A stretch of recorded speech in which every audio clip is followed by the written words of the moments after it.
Hi, welcome to the ID studio classroom. இன்றைக்கி நம்ம mobile photography பற்றி பார்க்க போகிறோம். ஃபோட்டோவை நம்ம மொபைலில் எடுக்கிறோமா டிஎஸ்எல்ஆரில் எடுக்கிறோமா அப்படிங்கிறது முக்கியம் இல்லை, எப்படி எடுக்கிறோங்கிறது தான் முக்கியம்.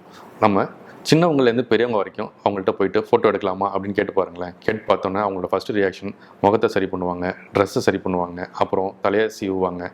ஓகே, இருக்கிறவங்க சீவுவாங்க, இல்லாதவங்க தலையை துடைச்சிப்பாங்க. அப்புறம் பொண்ணுங்களை பற்றி கேட்கவே வேண்டாம். எக்ஸாம் ஹாலுக்கு முன்னாடி போகிற வரைக்கும் படிச்சுக்கிட்டே இருக்கிற மாதிரி ஃப்ரேமில் வந்து நிற்கிறது வரைக்கும் ட்ரெஸ்ஸை சரி பண்ணுறது, மேக்கப் போடுறது, அப்புறம் சில சமயம் வெயிட்டிஸ் சொல்லிவிட்டு திரும்பி போயிட்டு மொபைல் செல்ஃபி மோடில் போட்டு எல்லாத்தையும் ஒரு வாட்டி சரி பண்ணிவிட்டு திருப்பி வந்து பைக்கை சைட் ஸ்டாண்ட் போட்ட மாதிரி அதே போஸ்ட்டில் நிற்பாங்க. இப்படி ஃபோட்டோவுக்காக கொஞ்சம் எல்லாருமே ஒரு அட்டென்ஷன் பே பண்ணுவாங்க. அந்த அட்டென்ஷன் பே பண்ணுற நேரம் வரைக்குமாவது நம்ம ஃபோட்டோ எடுக்கிறதுக்கு மெனக்கடுறோமா அப்படின்னா இல்லை, ஜஸ்ட் ஒரு கிளிக்கு சேஃப்டிக்காக இன்னும் ஒரு 2-3 கிளிக் பண்ணிடுறோம். அப்படி இல்லாமல் நம்ம அதுக்காக கொஞ்சம் அட்டென்ஷன் பே பண்ணி கம்போஸ் பண்ணி எடுத்தோம்னா ஃபோட்டோ நல்லா வரும். ஃபோட்டோ எடுக்கிறதுக்கு முன்னாடி சில பேசிக் கம்போசிங் டெக்னிக்ஸ் தெரிஞ்சுக்கிட்டு ஃப்ரேம் வச்சோம் அப்படின்னா ஃபோட்டோ ரொம்ப அழகாக வரும். ஃபோட்டோகிராஃபியில் ரொம்ப முக்கியமான கம்போசிங் டெக்னிக்ஸில் ஒன்று ரூல் ஆஃப் தேர்ட்.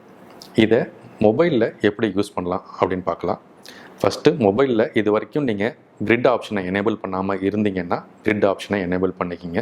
இதுதான் ரூல் ஆஃப் தேர்ட் அப்படின்னு சொல்லுவோம். இது என்ன பண்ணும் அப்படின்னா டிஸ்பிளேவை ஹரிசண்டலாக 2 கோடு, வெர்டிக்கலாக 2 கோடு போட்டு டிஸ்பிளேவை பிரிக்கும். அதில் எந்தெந்த பாயிண்ட்லலாம் அந்த லைன்ஸ் ஜாயிண்ட் ஆகுதோ அதை கோல்டன் பாயிண்ட்ஸ் அப்படின்னு சொல்லுவோம். அந்த பாயிண்டில் வர்ற மாதிரி உங்கள் சப்ஜெக்டை ப்ளேஸ் பண்ணிங்கன்னா ஃப்ரேம் ரொம்ப அழகாக வரும். அப்புறம் ஒரு ஸ்கையோ இல்லை பீச்சையோ ஃபோட்டோ எடுக்கிறீங்க அப்படின்னா ஸ்கையும் லேண்டும் ஜாயிண்ட் ஆகிற இடம் ஃபோட்டோவில் எங்கே ஜாயிண்ட் ஆகுதோ அந்த இடத்த வந்து சும்மா ஃப்ரேமில் எங்கேயாவது ப்ளேஸ் பண்ணாமல் அந்த ஹரிசாண்டல் லைனில் ஃபஸ்ட்டு ஹரிசாண்டல் லைனில் இல்லாட்டி கீழே உள்ள ஹரிசாண்டல் லைனில் அது வர்ற மாதிரி ப்ளேஸ் பண்ணி ஃபோட்டோ எடுத்திங்கன்னா ஃபோட்டோ ரொம்ப அழகாகவே வரும். கொஞ்ச நாள் வரைக்கும் இந்த கிரிட் ஆப்ஷனை எனேபிள் பண்ணி வச்சுட்டே ஃபோட்டோ எடுங்க. அதுக்கப்புறம் உங்கள் கண் ஆட்டோமேட்டிக்காக அந்த கிரிட் இல்லாமையே எந்தெந்த இடத்துல கோல்டன் பாயிண்ட்ஸ் அப்படிங்கிறது உங்கள் கண்ணுக்கு புரிஞ்சுக்கும். தானாகவே நீங்கள் அந்தந்த இடத்துல சப்ஜெக்டை ப்ளேஸ் பண்ணி ஃபோட்டோ எடுக்க ஆரம்பிச்சிடுவீங்க. அடுத்து லீடிங் லைன். லீடிங் லைனுங்கிறது ஒரு ஃபோட்டோவில் ஒரு லைன் அப்படியே போகும். அந்த லைன் வந்து நம்ம பார்வையை இழுத்துக்கிட்டு போகும். அந்த இழுத்துட்டு போகும்போது அந்த இடத்துல எம்டியாக இல்லாமல் அந்த இடத்துல நம்ம சப்ஜெக்ட் ப்ளேஸ் பண்ணி ஃபோட்டோ எடுக்கிறதுக்கு பேர் தான் லீடிங் லைன் அப்படின்னு சொல்லுவோம். இந்த லீடிங் லைனை எங்கெங்கெல்லாம் பார்க்கலாம் அப்படின்னா, ஒரு ரோடை ஃபோட்டோ எடுக்கிறீங்க அப்படின்னா ரோட்டில் உள்ள அந்த லைன், அதுக்கப்புறம் ரோட்டோட 2 எட்ஜு, இதெல்லாம் வந்து நம்ம பார்வையை இழுத்துக்கிட்டே போகும். அதேமாரி ஒரு மாடிப்பிடியில் உள்ள கைப்பிடி, இல்லை ஒரு சுவத்தில் உள்ள ஒரு டிராயிங்கில் உள்ள லைன்ஸ், இப்படிலாம் நிறைய எக்ஸாம்பிள்ஸ் சொல்லலாம். இந்த லைன்ஸ் எண்ட் ஆகிற இடத்துல உங்கள் சப்ஜெக்டை ப்ளேஸ் ஆகிற மாதிரி பார்த்துக்கிட்டிங்கன்னா ஃபோட்டோ ரொம்ப அழகாகவே வரும். அடுத்து ரொம்ப முக்கியமான விஷயம் சிமிட்ரி. நம்ம கண் தெரிஞ்சோ தெரியாமலோ எல்லாத்தையுமே நேராக பார்த்து பழகிருக்கு. இப்போது ஒரு ஃபோட்டோ பார்த்துட்டு இந்த ஃபோட்டோ கிராஸாக இருக்குது இல்லை கொஞ்சம் டில்ட்டாக இருக்குது அப்படிங்கிறத நம்ம எதை வச்சு டிசைட் பண்ணுறோம் அப்படின்னா, அந்த ஃபோட்டோவில் உள்ள லைன் வந்து நேராக இருக்காது. அந்த நேராக இல்லாமல் இல்லாட்டி வந்து கொஞ்சம் சாய்வாக இருக்கிற மாதிரி இருக்கும். இப்படிலாம் இருந்துச்சுன்னா அந்த ஃபோட்டோ நம்ம கண்ணுக்கு ப்ளீஸிங்காக இருக்காது. அதை எப்படி அவாய்ட் பண்ணலாம் அப்படின்னா, கிரிட்டை வச்சு அந்த ஃபோட்டோவில் உள்ள லைனை அதுக்கு ஈக்குவலாக ஆகிற மாதிரி மேட்ச் பண்ணிட்டீங்க அப்படின்னா உங்களுக்கு ஃபோட்டோ கிராஸ் ஆகாது, அதேமாரி டில்ட்டும் ஆகாது. அடுத்த டெக்னிக் ஃபில் தி ஃப்ரேம். ஒரு சப்ஜெக்ட் அழகாக இருக்குதுன்னு நினைக்கிறீங்க, பட் அதை சுற்றி தேவையில்லாத எலிமெண்ட்ஸ் அதோட ஃப்ரேம் அழகை குறைக்குது அப்படின்னு நீங்கள் ஃபீல் பண்ணீங்க அப்படின்னா அந்த சப்ஜெக்ட் மட்டும் அந்த ஃப்ரேம் ஃபுல்லாக வர மாதிரி எடுக்கிறதுக்கு பேர் தான் ஃபில் த ஃப்ரேம். ஸோ அப்படி எடுக்கும்போது என்ன ஆகும் அப்படின்னா, தேவையில்லாத எலிமெண்ட்ஸ் எல்லாம் கட் ஆகி அது நம்மளோட ஃபோக்கஸ் ஃபுல்லாக அந்த சப்ஜெக்ட் மேலே இருக்கும். ஸோ ஃப்ரேம் அழகாக இருக்கும். இதே மாதிரி அடுத்தடுத்து ஃபோட்டோ எடுக்கும்போது இந்த பேசிக் கம்போசிங் டெக்னிக்ஸை மைண்டில் வச்சுட்டு ஃபோட்டோ எடுங்க. இது நான் சொல்லியிருக்கிறது ரொம்ப பேசிக்கான கான்செப்ட் மட்டும்தான். இது இல்லாமல் நிறைய கம்போசிங் டெக்னிக்ஸ்லாம் இருக்குது, பட் அதெல்லாம் ரொம்ப காம்ப்ளிகேட் பண்ணிக்க வேண்டாம். இதை மைண்டில் வச்சுட்டு ஃபோட்டோ எடுத்து பாருங்கள், ஃபோட்டோ அழகாக வரும். அடுத்து ஃபோட்டோ எடுக்கிறதுக்கான டிப்ஸு, இது நிறைய பேருக்கு தெரிஞ்ச விஷயந்தான். தெரியாமல் சில பேர் இருக்காங்க. என்னென்னா, ஃபோனை இப்படி வச்சு பேசிகிட்டு இருக்கோம் அப்படிங்கிறதுக்காக ஃபோட்டோ எல்லாத்தையுமே இப்படியே எடுக்கணும்னு அவசியம் இல்லை. அதுவும் முக்கியமாக லேண்ட்ஸ்கேப் ஃபோட்டோவை இப்படி எடுக்கக்கூடாது, இப்படி தான் எடுக்கணும்.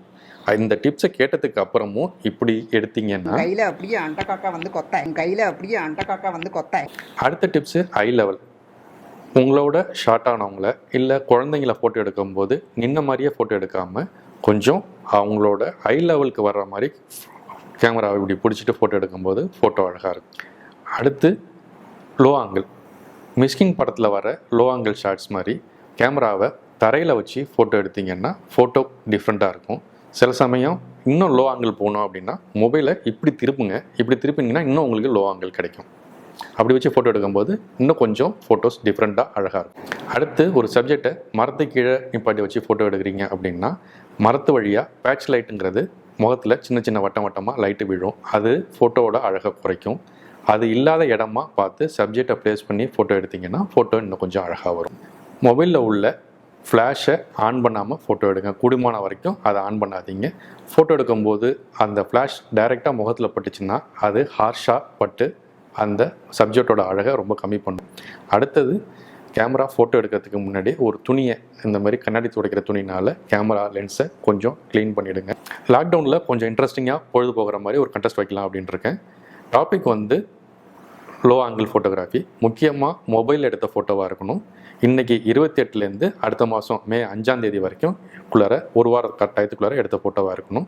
நீங்கள் உங்களோட இன்ஸ்டாகிராம் இல்லை ஃபேஸ்புக், ட்விட்டர் இதில் எங்கே வேணால் போஸ்ட் பண்ணிவிட்டு the I2 studio classroom contest அப்படிங்கிற ஹேஷ்டேக்கோட எனக்கு லிங்க் அனுப்புங்க. கமெண்ட் செக்ஷனில் உங்களோட லிங்க்கை போஸ்ட் பண்ணுங்கள். ஃபோட்டோ பார்த்துட்டு எது பெஸ்ட் ஃபோட்டோவோ அதுக்கு ஒரு 1000 ரூபா மதிப்புள்ள ஃபோட்டோ ஃப்ரேம் உங்களுக்கு பரிசாக லாக்டவுன் முடிஞ்சதுக்கப்புறம் அனுப்பி வைக்கப்படும். அடுத்த டாபிக் ஃபுட் ஃபோட்டோகிராஃபி. எப்படி ஃபோட்டோ எடுத்து ஃபோட்டோஷாப்பை எடிட் பண்ணுறது அப்படிங்கிறத பார்க்க போகிறோம். அது வரைக்கும் இந்த சேனலை சப்ஸ்கிரைப் பண்ணுங்கள். இந்த வீடியோவை மறக்காமல் லைக் பண்ணுங்கள். உங்கள் ஃப்ரெண்ட்ஸுக்கு ரெஃபர் பண்ணுங்கள்.